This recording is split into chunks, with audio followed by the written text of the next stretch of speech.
C'est consternant et je pense que son syndicat ferait bien de changer de représentant parce que évidemment que c'est grave. Toutes les insultes sont graves. Et depuis des années, on traîne aussi cette affaire de contrôle d'identité. Il faut dire les choses. Moi, je l'ai dit, j'ai fait une proposition sur ce sujet-là. La police n'en veut pas. Je pense que c'est une erreur. En Grande-Bretagne, quand vous êtes contrôlé, vous n'êtes pas contrôlé 10 fois. Vous ne créez pas de la tension.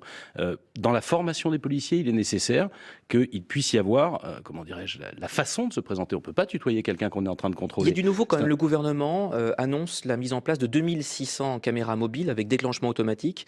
C'est un décret. C'est utile, mais je préfère d'abord la formation et le fait qu'on ne contrôle pas de façon aléatoire et qu'on applique le système de Grande-Bretagne qui a permis de baisser les tensions. Et ces caméras mobiles, Et les vous dites caméras, oui.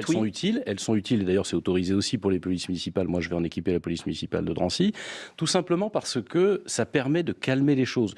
Les policiers, comme les gens qui sont en face. Pourquoi ? Parce que souvent c'est la parole de l'un contre la parole de l'autre, l'insulte de l'un contre l'insulte de l'autre. Et à ce moment-là, on peut savoir ce qui s'est passé. Toute insulte, tout geste de violence, toute rébellion ou toute agression même de la part d'un policier doit être sanctionné. C'est la seule façon d'arriver à rétablir, entre guillemets, des relations normales. Mais alors, vous avez prononcé le mot, pardonnez-moi, je reviens un tout petit peu en arrière, vous avez dit démission. Ça vaut démission, vous pensez, cette histoire ou pas ? Écoutez, moi, si j'étais membre du syndicat de police, évidemment que je demanderais à mon représentant de démissionner.